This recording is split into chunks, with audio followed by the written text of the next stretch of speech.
So hello everyone, welcome back to my another video. আজ নিয়ে চলে এসেছি একটা ধামাকেদার টক টক ঝাল ঝাল মাখার ভিডিও। আজ করব পাতিলেবু মাখা। এটা তোমরা শীতের দুপুরে আড্ডা দিতে দিতেও খেতে পারো, বা দুপুর বেলা গরম গরম ধোঁয়া ওঠা ভাতের সঙ্গেও খেতে পারো। তো পাতিলেবু মাখা করার জন্য নিয়েছি লেবু, ছুরি আর ধনেপাতা। আর এদিকে গুঁড়ো মশলা নিয়েছি বিট লবণ, সাদা লবণ, জিরে গুঁড়ো, লাল লঙ্কার গুঁড়ো আর দুটো শুকনো লঙ্কাকে পুড়িয়ে নিয়েছি। এবার লেবুগুলোকে এইভাবে রাউন্ড রাউন্ড শেপে কেটে নেব।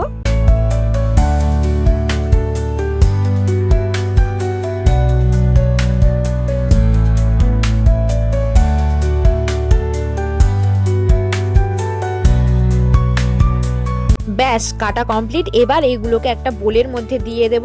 দেন তো হামানদিস্তাতে ধনে পাতাগুলোকে দিয়ে পুড়িয়ে রাখা শুকনো লঙ্কাগুলোকে দিয়ে ভালো করে থেতো করে নেব। থেতো করার পর এক সাইডে রেখে দিলাম। তারপর একে একে গুঁড়ো মশলাগুলো পরিমাণ মতো দিয়ে দেব। প্রথমে তো পরিমাণ মতো লঙ্কা গুঁড়ো দিয়ে দিলাম, তারপর জিরে গুঁড়োটাও পরিমাণ মতো দিয়ে দিলাম, আর লবণ আর বিট লবণটাকে স্বাদ অনুসারে দিয়ে দিতে হবে। তারপর তো হামানদিস্তা থেকে থেতো করা ধনে পাতা লঙ্কাটাকে দিয়ে দেব।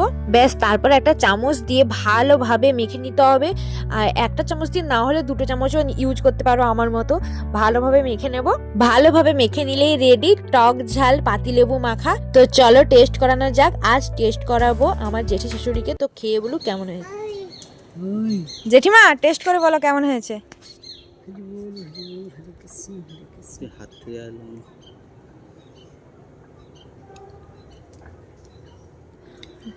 ইয়াম, খুব ভালো হয়েছে, খুব ভালো।